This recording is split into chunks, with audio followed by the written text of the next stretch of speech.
नमस्कार साथियों, कैसे हैं आप लोग। मैं सुमित कुमार स्वागत करता हूं आपका इस यूट्यूब चैनल पे। तो आज के इस वीडियो में हम लोग चंद्रग्रहण 2024 के बारे में डिस्कस करने वाले हैं। तो चलिए वीडियो को शुरू करते हैं। जल्दी से वीडियो को लाइक कर दीजिए और चैनल पर नए हैं तो जल्दी से चैनल को सब्सक्राइब कर लीजिए। तो चलिए देखते हैं। दिया गया है कि ज्योतिष शास्त्र में चंद्रग्रहण का विशेष महत्व है। अगर हम ज्योतिष शास्त्र उठा के देखें तो वहाँ पे जो चंद्रग्रहण होता है इसका बहुत ज़्यादा यानी कि विशेष महत्व है। ये चीज़ यहाँ पे दिया गया है। सूर्य और चंद्रमा के बीच जब पृथ्वी आ जाए तो चंद्रग्रहण लगता है। तो सबसे बड़ा सवाल यह है कि चंद्रग्रहण लगता कब है। तो चंद्रग्रहण लगने का वजह यही होता है कि जो सूर्य और चंद्रमा, ठीक है, मान लीजिए कि ये सूर्य हो गया और ये चंद्रमा हो गया, ठीक है, ये सूर्य और चंद्रमा हो गया। तो इसके बीच जब पृथ्वी आ जाए, ठीक है, इसके बीच जब पृथ्वी आ जाए, यहाँ पे आप इसको सन मान लीजिए, ठीक है, सन हो गया और ये क्या हो गया, अर्थ यानी कि पृथ्वी हो गया और ये क्या हो गया, मून हो गया। यहाँ पे नीचे लिख दे रहे हैं, ठीक है, ये मून हो गया, ये अर्थ हो गया और ये क्या हो गया, सन हो गया। तो जब ये जो पृथ्वी होता है ये बीच में आ जाता है, इन दोनों के बीच में, तभी क्या होता है, चंद्रग्रहण लगता है। विज्ञान में इसे खगोलीय घटना माना जाता है। अगर हम विज्ञान की बात करें, साइंस की बात करें, तो साइंस में इसे क्या बोला जाता है, ये एक खगोलीय घटना है। वहीं पौराणिक मान्यता में इसे राहु केतु से जोड़कर देखा जाता है। अगर इसको पौराणिक मान्यताओं से देखें तो पौराणिक मान्यता में इसे कैसे देखा जाता है, तो राहु केतु से जोड़कर देखा जाता है।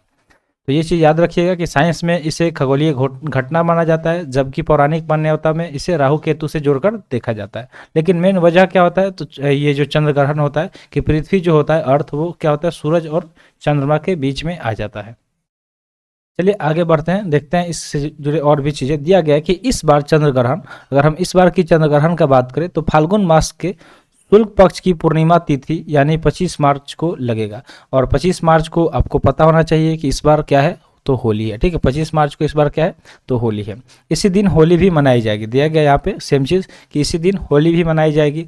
होली पर चंद्रग्रहण का ये संयोग करीब 100 साल बाद बना है, ठीक है। अगर हम बात करें कि ऐसा संयोग यानी कि होली के दिन चंद्रग्रहण, ठीक है, होली के दिन अगर हम चंद्रग्रहण की बात करें तो ऐसा कितने साल बाद हुआ है, तो ये करीब 100 साल बाद ऐसा हुआ है कि होली के दिन ही चंद्रग्रहण लगा हुआ है। आगे बढ़ते हैं। चंद्रग्रहण सुबह 10:23 से लेकर दोपहर 3:02 तक रहेगा। तो सबसे पहले आपको समय ये याद रखना है कि ये जो चंद्रग्रहण लगेगा कब से कब तक रहेगा। तो चंद्रग्रहण सुबह 10:23 से लेके 3:02 तक ये चंद्रग्रहण रहने वाला है। यह चंद्रग्रहण कन्या राशि में लगेगा और इसका राशि ध्यान में रखना है कि किस राशि में लगेगा, तो कन्या राशि में लगेगा। यह एक उपछाया चंद्रग्रहण होगा, ठीक है। यह किस तरह का चंद्रग्रहण होगा, तो उपछाया चंद्रग्रहण होगा। यह चंद्रग्रहण भारत में दिखाई नहीं देगा और बड़ी बात यह है कि जो चंद्रग्रहण है वो भारत में दिखाई नहीं देगा। तो याद रखिएगा कि ये चंद्रग्रहण भारत में दिखाई नहीं देगा। टाइम सबसे ज़्यादा महत्व रखता है। तो यहाँ पे समय आपको दिया गया है कि समय कब से कब तक है, तो 10:23 से लेकर दोपहर के 3:02 तक। और किस राशि में होगा, तो ये कन्या राशि में चंद्रग्रहण लगने वाला है। आगे हम लोग बात करते हैं कि भारत में न दिखाई देने की वजह से होली पर इस चंद्रग्रहण का कोई प्रभाव नहीं होगा। तो ये ध्यान में रखिएगा कि होली है तो ऐसा नहीं कि हाँ चंद्रग्रहण है उस दिन तो होली पे असर पड़ेगा।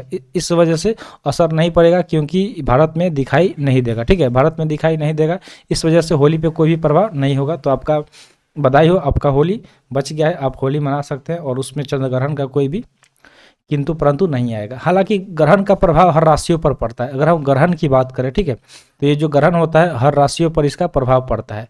चंद्रग्रहण के दौरान कुछ बातों को ध्यान रखना जरूरी है। तो ये चीज़ जो हमारे घर में बड़े बुजुर्ग हैं वो हमेशा बताते हैं कि जब भी चंद्रग्रहण लगे तो कुछ बातों को हमेशा ध्यान में रखना जरूरी है, ठीक है। तो चलिए जानते हैं कि कौन कौन सा बात है जिसे हमेशा ध्यान में रखा जाता है।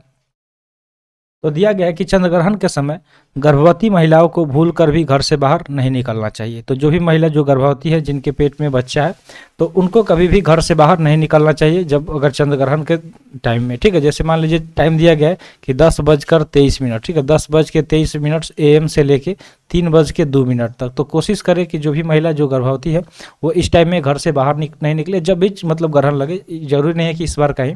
इस समय गर्भवती महिलाओं को किसी भी नुकीली चीज़ का इस्तेमाल करने से बचना चाहिए। और जो भी चीज़ें नुकीली है जैसे कि ब्लेड, चाकू, और जो भी चीज़ें मतलब खाना वाना बनाने में भी इस्तेमाल किया जाता है, ज़रूरी नहीं है कि हथियार ही हो, तो उन सब चीज़ों का इस्तेमाल नहीं करना चाहिए, इससे बचना चाहिए, ठीक है। ये चीज़ ध्यान रखिएगा।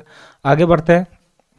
दिया गया कि चंद्रग्रहण के दौरान भूल कर भी देवी देवताओं की प्रतिमाओं को स्पर्श नहीं करना चाहिए। तो जब चंद्रग्रहण लगता है उस टाइम जो भी आपके घर में या मंदिर में अगर देवी देवताओं की प्रतिमाएं हैं, जो भी मूर्ति वगैरह, तो उसको टच नहीं करना चाहिए, स्पर्श नहीं करना चाहिए।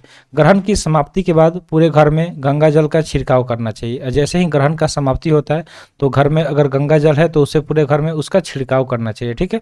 इस आगे बढ़ते हैं और भी चीज़ें देख लेते हैं। तो दिया गया है कि चंद्र ग्रहण के समय कुछ भी बनाने और खाने से बचना चाहिए, क्योंकि माना जाता है कि ग्रहण के समय भोजन अशुद्ध हो जाता है। अगर भोजन पहले से बना है तो उसमें तुलसी के पत्ते डालें।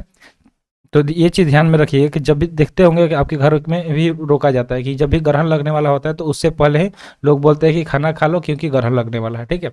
और जब ग्रहण खत्म होता है तो लोग नहा धोआ के फिर से खाना वगैरह खाता है।